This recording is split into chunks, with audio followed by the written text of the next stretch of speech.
Well, good afternoon, everyone. My name is Ann Kinseth, and I'm the Director of Education here at the Meadows Museum. And I'm so happy that you've decided to join us this afternoon for our virtual panel discussion titled Collecting Across Campus. With that, it is my pleasure to introduce our speakers today. So Dale Winkler is the director of the Schuler Museum of Paleontology and a research professor at the Huffington Department of Earth Sciences at SMU.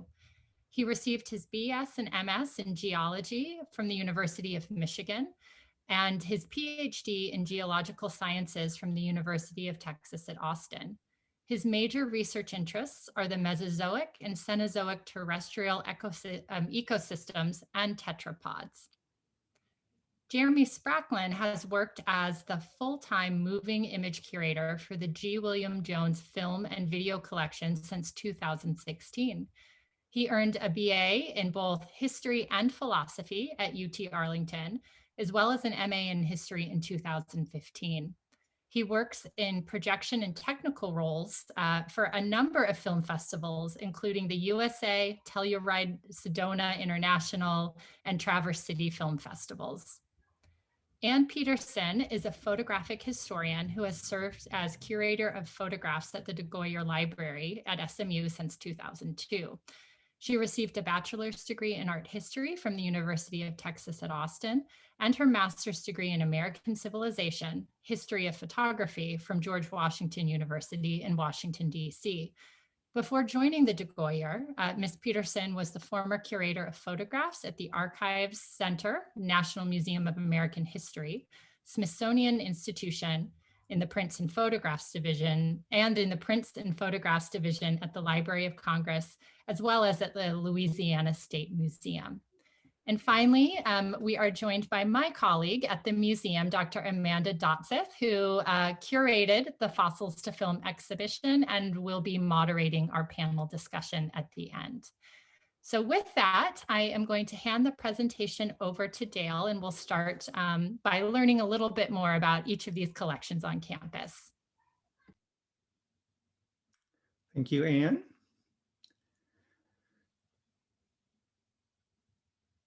So the Schuler Museum of Paleontology is primarily a collection that exists for teaching and research purposes. We host people who come to study fossils and so forth. But so the display aspect of it is mostly extra from our job, farmed out to other museums like Meadows, who's willing to host us. But I'll just put in a plug. Some colleagues of mine have had a long going research program in Angola. And it turns out that Angola, the places there we're looking, have rocks of very similar age to the ones we're sitting on here in Dallas.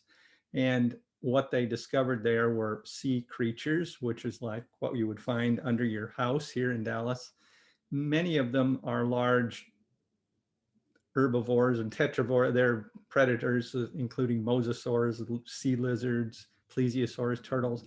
And they wanted to tell the story of the exhibit of that, or the background of that whole process of going out somewhere, finding fossils, turning them into something that you can study, and then exhibiting them. So they produced a traveling exhibit, which is currently at the Smithsonian U.S. National Museum, and will remain there this year, although they've been closed due to the pandemic for some time. But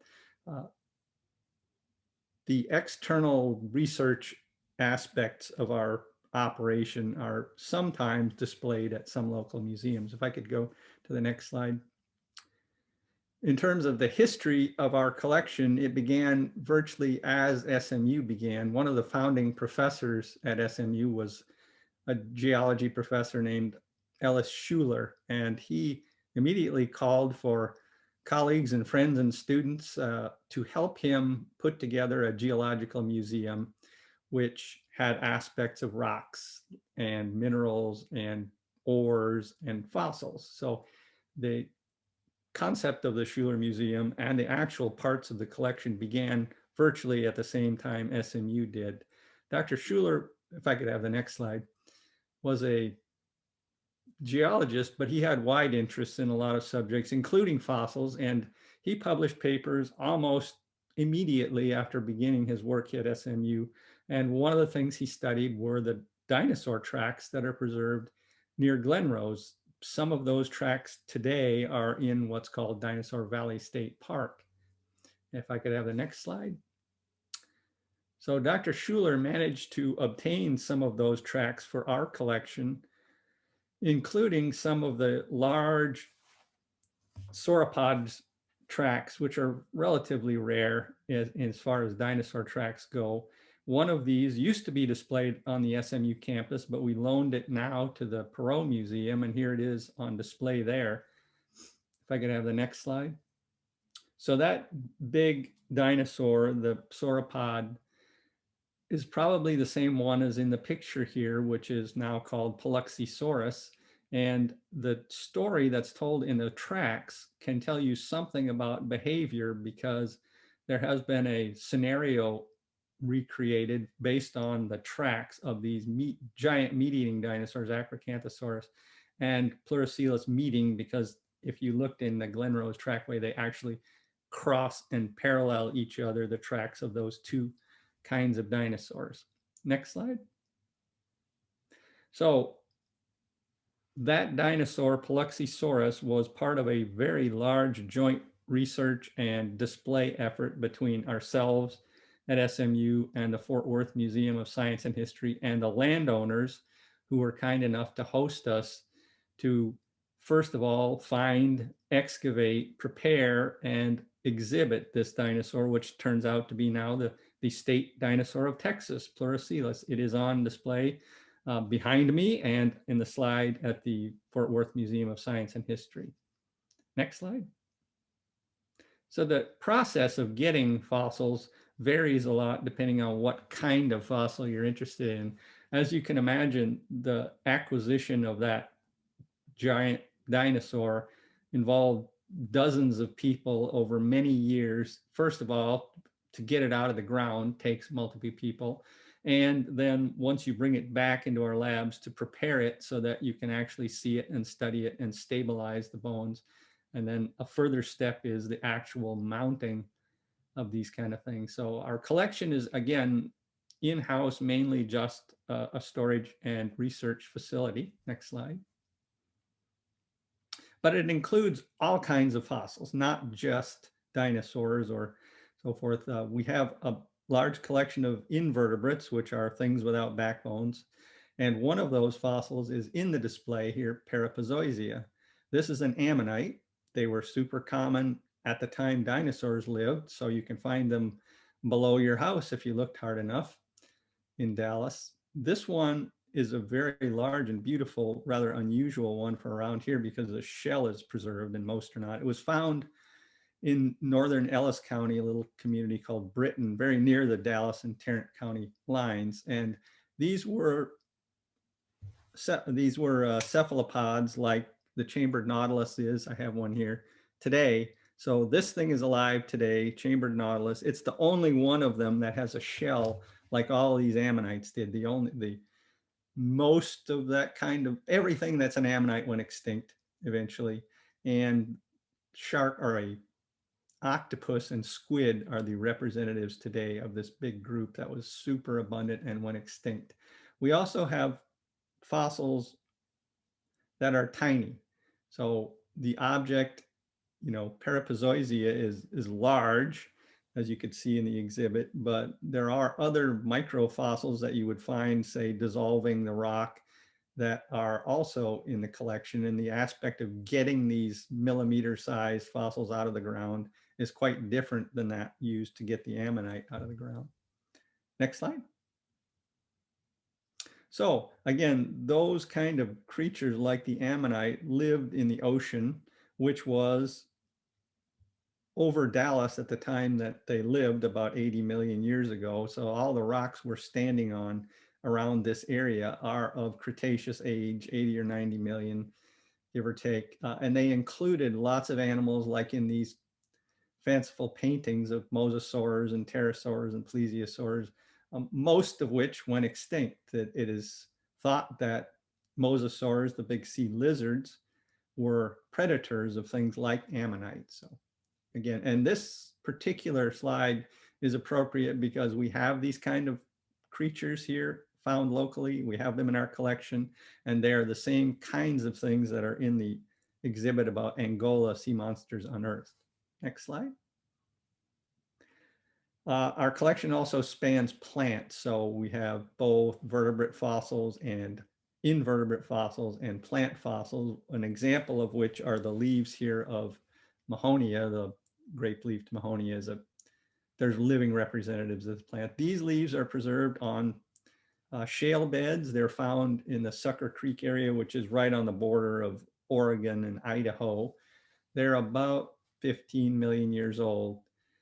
Our collection also includes other plant fossils like pollen from these kind of rocks. So you can imagine that the process of getting pollen grains is quite different from that of getting the leaves or dinosaur bones and so forth. Next slide. So one of the animals that lived in the ocean here in the Dallas area at the same time as some of the ammonites and so forth was a large crocodile. And I'll mention that we have two different crocodile specimens on display in this special exhibit, one of which is this one, Terminoneres. You can see the snout of it in the display. So it's both upper and lower jaws, and part of the upper jaw is laid off to the side so you can see the teeth and see it more clearly. That piece fits on the skull in this reconstruction below. So this is a very large crocodile. It is a marine predator of fish probably, or other things in the ocean.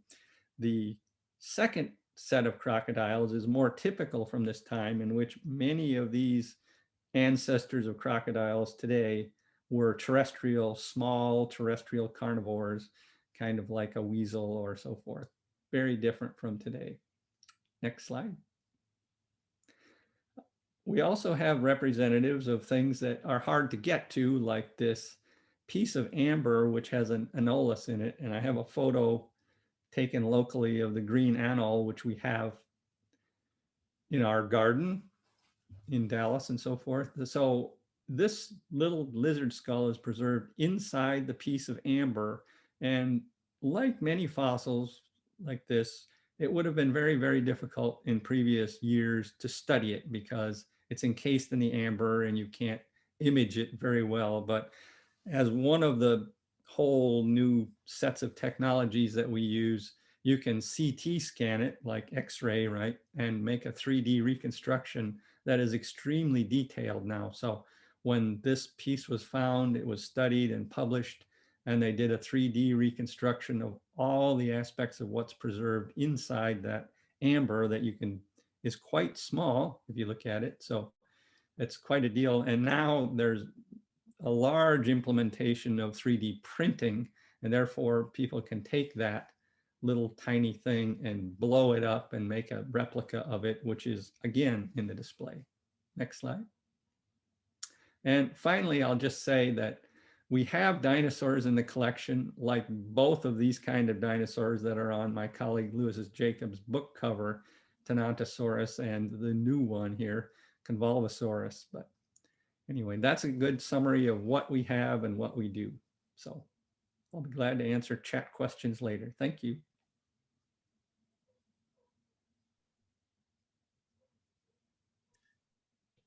Hello, my name is Jeremy. Go ahead and start the video. So the collection that I have the privilege of working on is the G. William Jones Film and Video Collection. We are located inside the Owen Arts Center, 2 floors under the Greer Garson Theater. We have a 3,700 square foot cold storage vault, which contains about 50,000 individual items, which include films, video cassettes, projection and production equipment, posters, press kits, scripts, and stills. We began in 1970 with a donation of 20 feature films from actress Ginger Rogers and have been growing steadily ever since. About half the space in our vault is dedicated to the general 16mm and 35mm film collections. When we began in the 1970s as the Southwest Film and Video Archives, our primary function was to support the film program here on campus. Since videotapes and DVDs weren't an option at the time, If a cinema studies professor wanted to show a film for a class, they used one of these films. Because of this, the collection was able to acquire some of the most important films in the history of cinema, but also more specialized films like a large collection of French and Italian classics from the 1960s, like Last Year at Marienbad, Shoot the Piano Player, and La Dolce Vita. The content contained in these collections extends far beyond just movies. There are numerous episodes of TV shows like Death Valley Days, The Adventures of Superman, Burns and Allen, The Dick Tracy Show, The Little Rascals, and we recently discovered a lost episode of Captain Kangaroo from 1956, which is considered to be the second oldest known surviving episode. Also included are old favorites like classroom educational films, driver's ed films from the 1950s, industrial training materials, and even the largest National Film Board of Canada collection outside of Canada. We like to joke and say that we have everything from Pinocchio to the erotic adventures of Pinocchio and everything in between, which is absolutely true. The films span over 120 years of cinematic and educational history, with our earliest film being from 1898 and our most recent acquisition coming from a film install that we did on campus called ARC.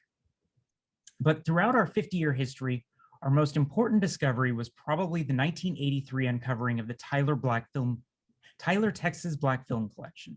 This is a group of 15 films that were made up of all Black casts, created by all Black filmmakers and producers that were made for Black audiences in the 1930s and 40s. Highlights of these include The Blood of Jesus and Dirty Gertie from Harlem, USA, both of which were recently featured on a box set called Pioneers of African American Cinema, which was distributed by Kino Lorber and was available on Netflix using our materials and can now be streamlined on the Criterion channel.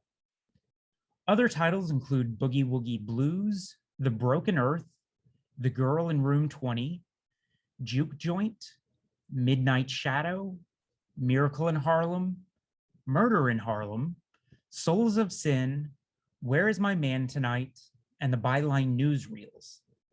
The content of these films included comedies, dramas, news, and musical performances that were all made outside of the Hollywood system by pioneering directors and producers such as Oscar Micheaux, Spencer Williams, and William Alexander.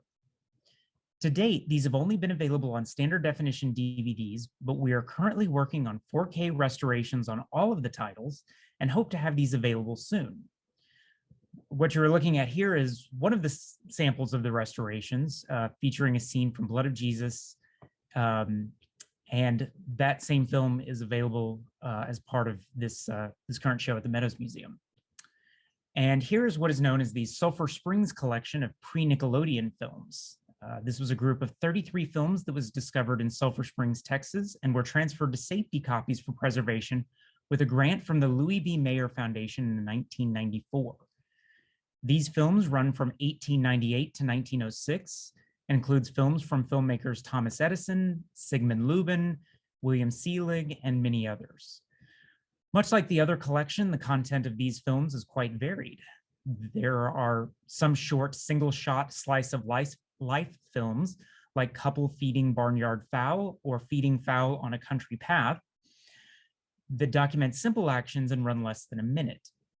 Other films like Tracked by Bloodhounds or Bold Bank Robbery are complex, multi-shot narratives that resemble a traditional film with action taking place on different sets and different locations. Still others document military events or natural disasters, including a set of 7 films that were shot by the Thomas Edison Company that show the devastation immediately following the 1906 San Francisco earthquake. Many of these films were considered lost at the time that we found them. And much like the Tyler collection, we are currently working on new 4K restorations of all of these and hope to release these as a set in the near future. The most unique set of films that we have in our care is the local news film collections. These are made up of material from KERA, which is the local PBS station, KDFW, which is the Fox affiliate, and WFAA, which is the local ABC station. These materials run from the 1950s to the early 1990s and document a history of the Dallas-Fort Worth area in a way that only local news could do. This footage features interviews from visiting politicians and celebrities, including one from Martin Luther King Jr., which was selected as one of the other pieces for this exhibit. Other interviews that we have come across include Jimi Hendrix, Evel Knievel, Liberace, LBJ, Willie Nelson, and Shirley Temple, just to name a few. These collections are also a classic sports lover's dream, with extensive footage and interviews from players and coaches, not only from the Texas Rangers and the Dallas Cowboys, but also teams that are no longer around, like the Dallas Blackhawks and the Dallas Chaparrals. These collections are unique for several reasons, but most notably because there are no other copies of this material in existence. There are prints in the 35mm collection like Easy Rider, but there are other copies of Easy Rider out there in other archives and even with the studio. These are one-of-a-kind pieces of irreplaceable history, and even more than that, they have not been viewed since the day that they aired, so we were literally the first people getting to see these. Another fun little collection that I want to highlight is the Joe Camp Mulberry Square collection of Benji materials. Most people don't know that the production company that made Benji was actually based in Dallas, and this film was shot locally in and around Denton and McKinney. The collection features the original films and paperwork with annotated scripts, production notes, and negotiations with possible film distributors and theaters. But they also kept copies of the personal appearances made by its star and in press junkets, like The Price is Right and To Tell the Truth, that were shown there. And here you can see the heart of our operation, which is our workroom, where we do all of our preservation and digitizing work. Within this space, we were able to digitize every film and audio format that we have in our vault. And it allows us to get a research request and have it pulled from the vault, repaired and digitized, usually in under 2 hours. And that is a very quick and dirty version of who we are and what we do in the Jones collection.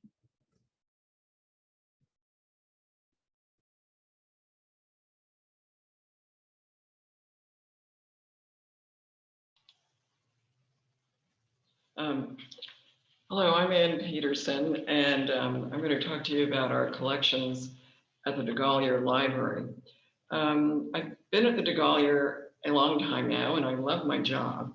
Photographic history has been the perfect field for me, combining art history and history. When I think about the DeGolyer prints and photographs collection, when I first started, and the collections now, it's interesting to see how the initial strengths have been enlarged, enriched over time, and other collections developed.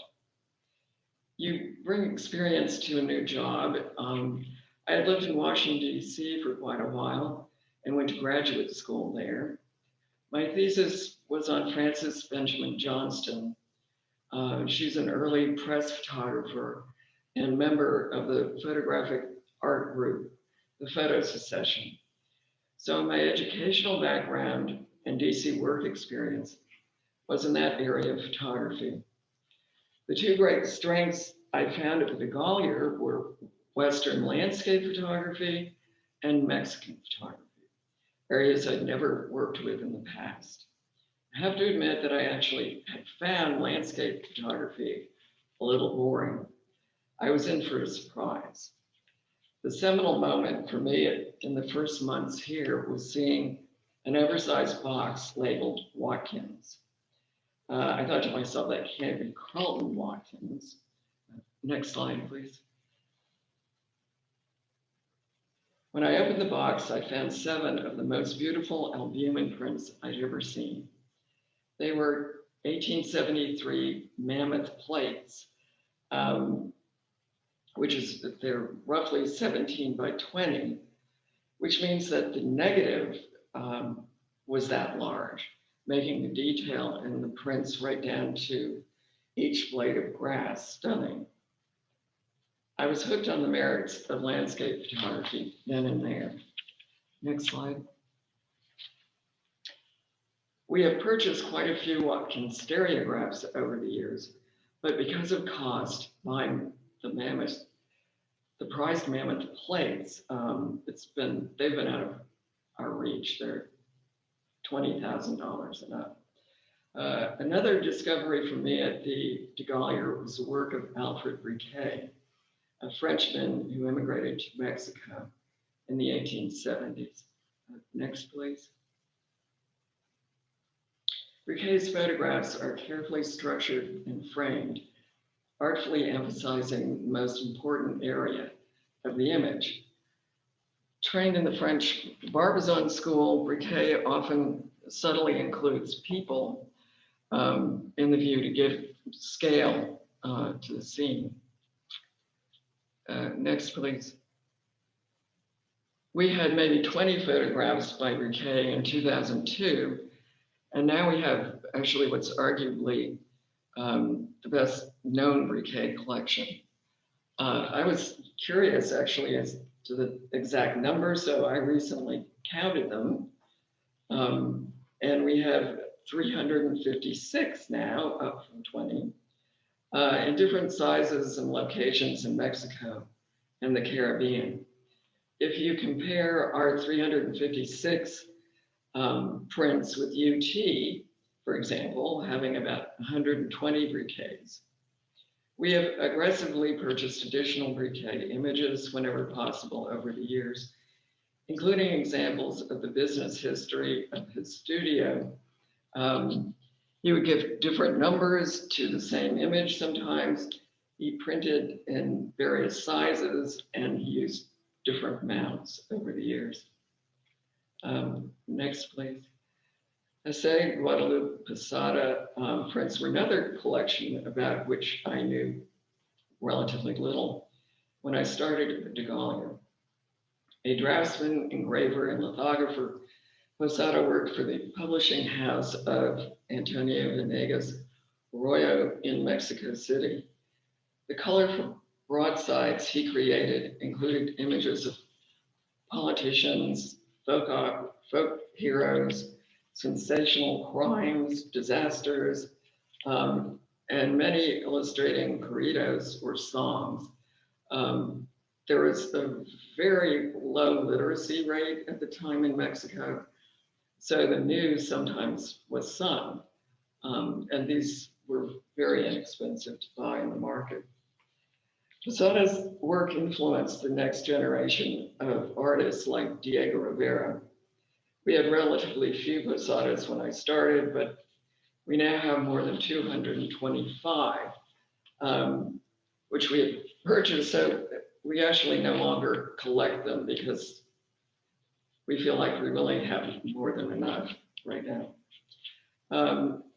Next, please. Given the geographical, one of the things that Posada did was illustrate some of the more colorful figures, such as Zapata and this image on the left. Next, please. Given its location, it surprised me there were relatively few Texas photographs at the Degallier. Lagging behind, it seemed almost pointless to start collecting Texas photography then, because it's relatively rare, and also there are a lot of collectors out there. Then suddenly the finest Texas collection in private hands practically fell in our lap. The Lawrence T. Jones III Texas Photographs collection brought more than 3,500 Texas images to the library, including rare early photography, such as this one, 1846, 47. Next one. And this one of Private Collins and the Confederate Army. I think he's a great looking guy with his, I don't know what that knife is, and his pistol. And next. But the collection also has things in it like this oil field in Mejia, an iconic view from the state of Texas. Of course, we don't always purchase collections. The George W. Cook Dallas Image Collection came as a gift. Next, please.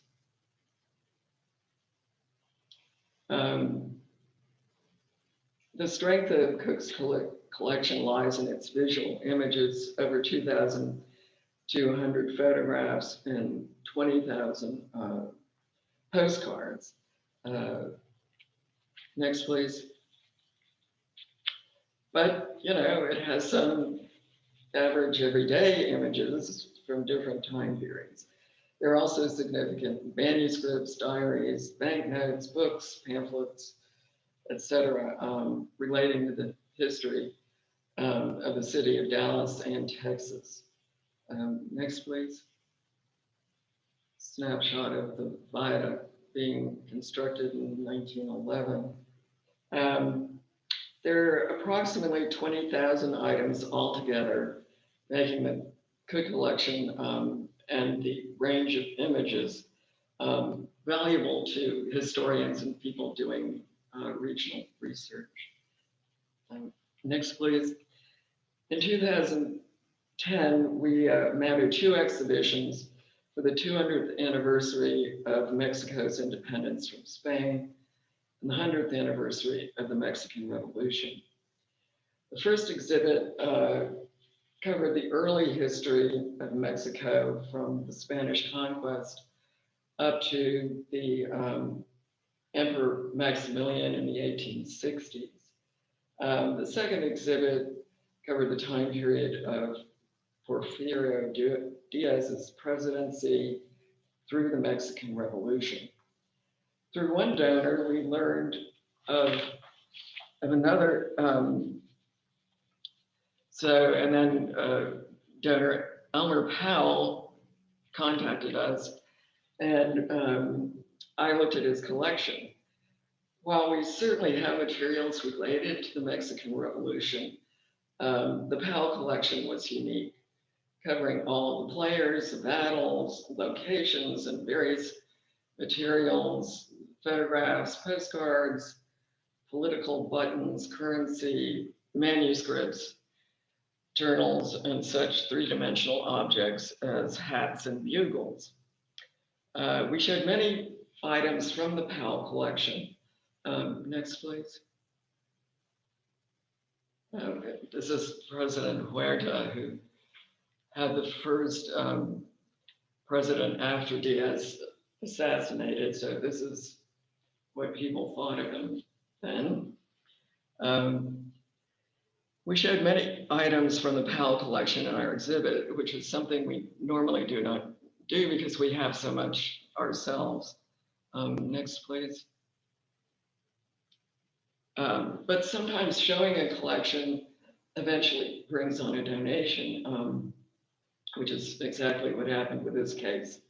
In 2014, Elmer Powell made a large gift of hundreds of items, and he's made additional donations since. We often get requests for this collection for publication, and interestingly, many of them come from Mexico itself, which shows how important the collection really is. Next slide, please. One of the major events for me as a curator was when Jack and Beverly Wilgus asked me if we would be interested in their history of photography collection. I had met them in Atlanta at the Daguerrean Society meeting in the fall of 2010. They had recently retired and they moved to Dallas from Maryland. We exchanged cards and agreed to be in touch. Almost 2 years later, in May of 2012, I got an email from them saying that they'd like to know about photography in Dallas and were interested in our collections. Jack had taught photography and history photography, and they had collected from free photography to contemporary work for 40 plus years. They had covered the history of photography in depth, for sure. I took them to photo galleries in town and introduced them to the DeGolyer photography collections. Eventually, I went out to their house to see their collection. It was almost overwhelming to me, so much so that when I left that day, my eyes actually hurt from darting around and looking at everything. Next, please.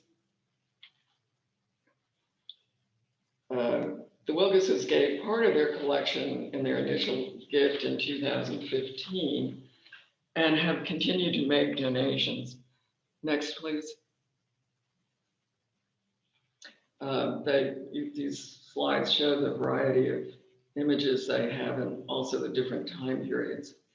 I don't say this lightly, but their collection really is world class. I know for a fact that 2 major museums wanted the collection, so we feel very honored that it came to us. The Wilkes collection makes SMU a destination for the study of the history of photography. Next, please. The DeGolyer had no late 20th century contemporary photography in 2002. The feeling was that we could only concentrate on our strengths. However, again, through donations, we have some significant contemporary collections. In 2014, the Andy Hansen collection came to us. Andy was a press photographer working for the Dallas Times-Herald newspaper from 1960 to 1991, when the newspaper closed.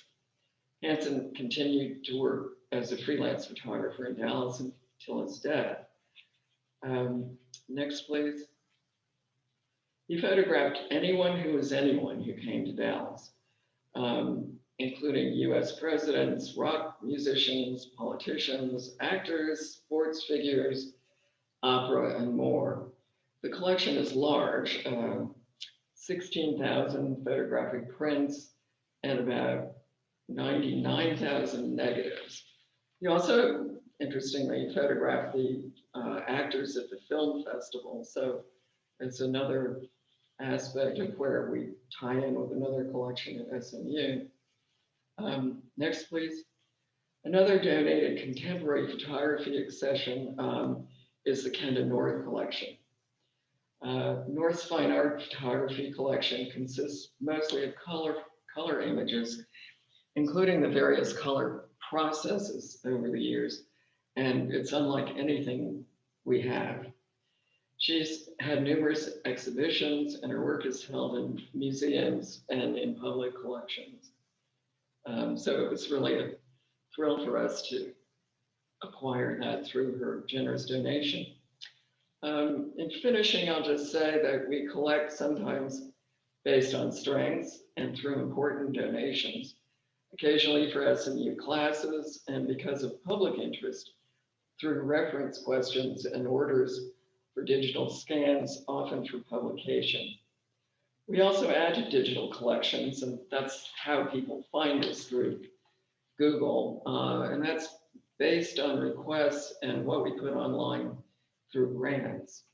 Therefore, there are numerous avenues to our over 1 million photographs. Thank you.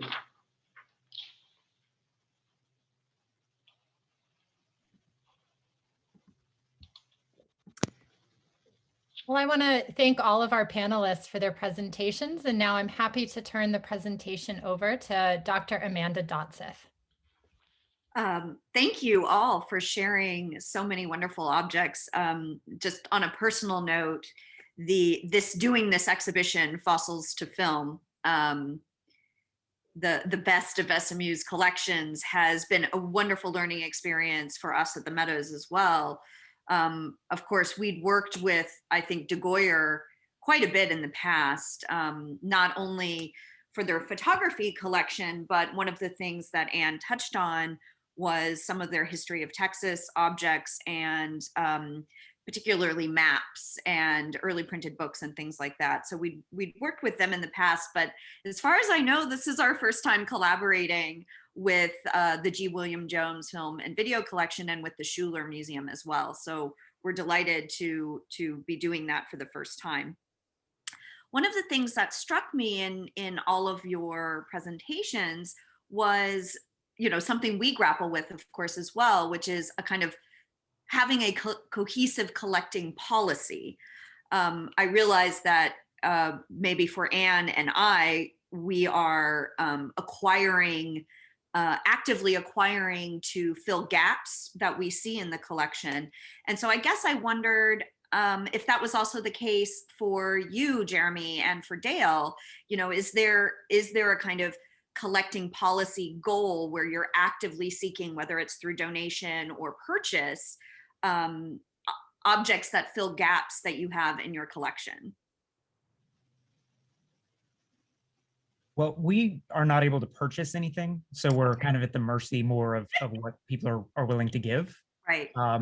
But pretty much if it's a moving image collection or anything related to a moving image, so the movie posters, the scripts, the press stills, things like that, we will definitely take those. But obviously, given our history with the Tyler films, we definitely try to focus more on African-American films and anything Texas-based, anything Texas local, anything like that. Those are the ones that we really try to establish relationships with people and try to get those donations from them. Right.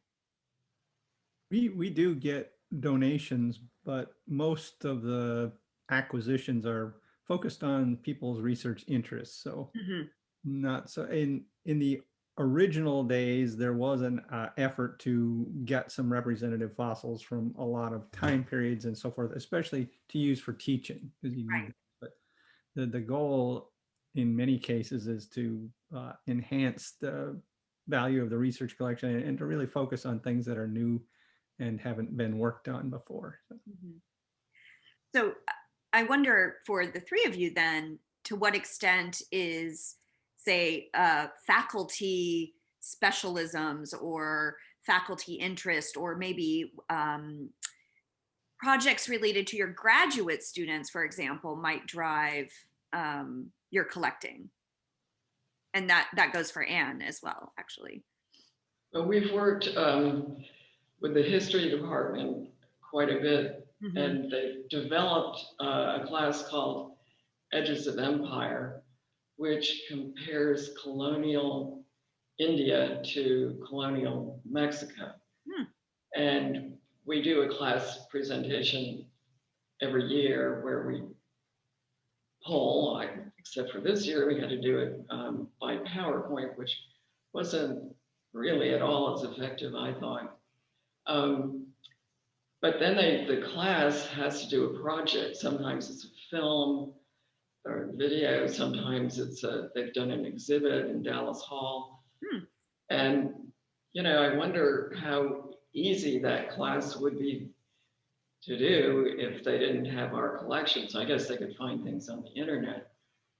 But I think it really enriches that class for the students to actually look at the original objects. Having said that, none of them have had, I don't think, an aha moment and wanted to go into history of photography, but in any event, they see the original images. Well, I like your comment on how it's not just, say, faculty research that drives collecting, but the collection as it exists driving teaching. So I wonder if you, Jeremy, or Dale have an example of that as well. I think you mentioned the faculty interest, which does drive for our collection. So whoever is working actively on some subject is really that time period, or those kind of fossils are the focus of collecting. And it is very much used for graduate research. So you might assign someone some problem, and it involves either using the collection as it exists or else enhancing the collection by new discoveries, basically. So yeah, it's used heavily for teaching and research and graduate studies. Well, and I imagine just learning how to handle fossils, learning how to prepare them. These are skills that, particularly grad students will need as they go on into careers in paleontology. Right. In fact, at least one of our undergraduate students is now a preparator at the Perot Museum because she trained in the lab to learn how to make fossils pretty. That's great. Well, another way that our collections are used that has to do with the Wilgus collection coming here is that when the history of photography class is taught, which I think is every other fall, we've used their collections, which are, and that was a very interesting thing to find out. Their collection covers the whole history of photography. I mean, whereas our collection is, while we have mid-19th century photographs of India, it's mainly US West and Mexico. And those are subject areas that the Wilgeses did not have in their collection. So it's this wonderful marriage of different collections that makes it great to use for classes, and the history of photography class really benefits from it. That's actually how I got into history of photography, was taking a history of photography class. And when I saw those little gems in front of me, I was like, whoa, this is my future. So that's how these different collections that come to us are used. What about for the G. William Jones collection, Jeremy? Do you find that the strengths you have in particular areas drive teaching? Sure. So obviously, as I mentioned, in the 70s, we were pretty much driven completely by the curriculum. Right. When they wanted to show a film, this was the only way to do it. Since then, in the last 10 years or so, we've had a screening room. We've had professors that have either found prints somewhere, they've arranged a donation, or we have done some purchases for things that they wanted to show actually on film. One of the important things for, I think, students to learn is that watching a movie on video versus watching it on film is a completely different experience. I was so going to ask you that question. Yeah. So sorry to ruin that for you. No, I love that, because I think that, Anne and Dale and I have a very clear idea of what it means to work with an object versus a photograph. You're taking a photograph, meaning a digital one on your screen, let's say. But I admit my own ignorance, and when it comes to how the experience of viewing a film versus the experience of a digital video. And in particular, I was thinking the director of Hammond Arts Library, Jolene, had mentioned that you'd put so much work into, to quote, cleaning up some of the films that you included in the exhibition. And so I guess I wondered, what that impact is. So if that means when you're watching the original film with the equipment and you get that kind of sensory experience of the sound and the movement, and you're not watching the quote cleaned up version. So that wasn't a question. Okay, then I agree. But so most of the cleanup that she was referring to, we do all of that digitally. Right. So we do have the ability to clean the physical film, but a lot of that work, because a lot of it is not things that can be cleaned off the film.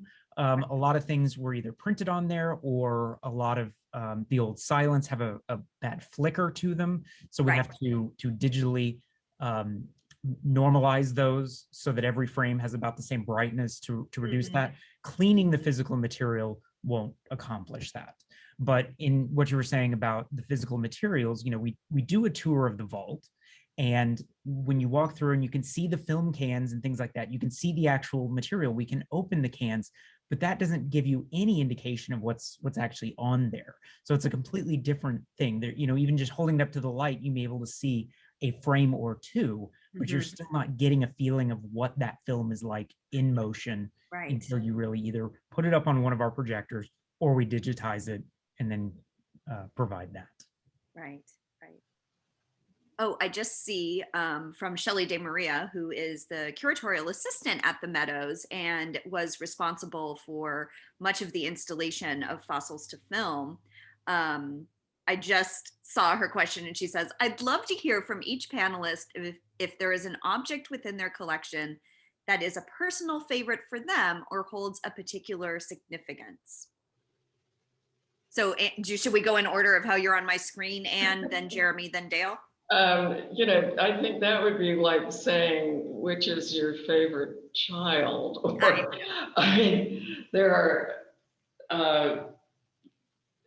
so many favorites, ranging from, you know, some of the earlier photographs in Beverly and Jack's collection to the Mammoth plates by Watkins. And, you know, they each had their own special characters. So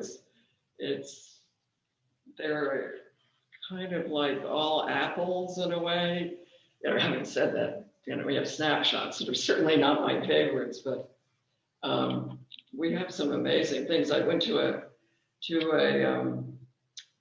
symposium at Princeton years ago on Western photography, and they had an exhibit up, and I, you know, walked around the exhibit, and I thought, we have all of that and more.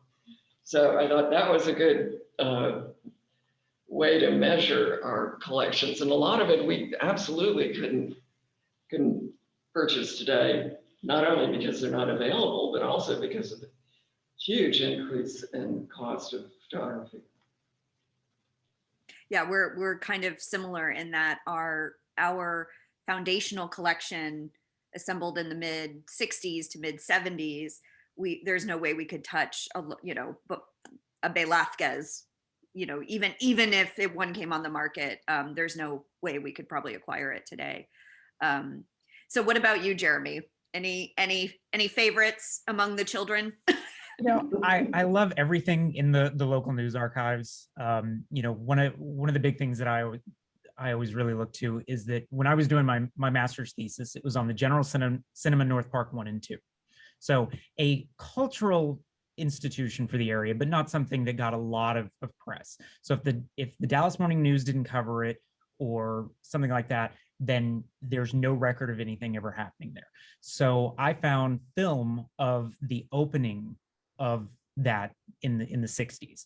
And so that was really cool to be able to go in and see the lobby and the theaters and the concession stand and everything like that from its opening day. That was really cool for me. I love that kind of like aha moment, or that feeling of discovering something, whether it's within your own collection or whether it's, you know, from a donor or whatever, that like, you just get so excited about it. I have to say, I've so been there. So Dale, what about you? Yeah, I should have said before, but one of the objects of any natural history collection is your obligation to preserve this material because it's unduplicatable. You know, there's no other. So at least I think 3 of the specimens in the exhibit are so-called type specimens. So every organism that's named on Earth, be it modern or from T-Rex to Homo sapiens, there is one specimen that's selected as the representative of that new name when it's discovered. So the new crocodile in the exhibit has a name, and the new pterosaur wing has a name. So those are very special and precious, because oftentimes, like your favorite film, this is the stuff that really brings people in to study or request viewing and so forth. So those are very precious, I'd say.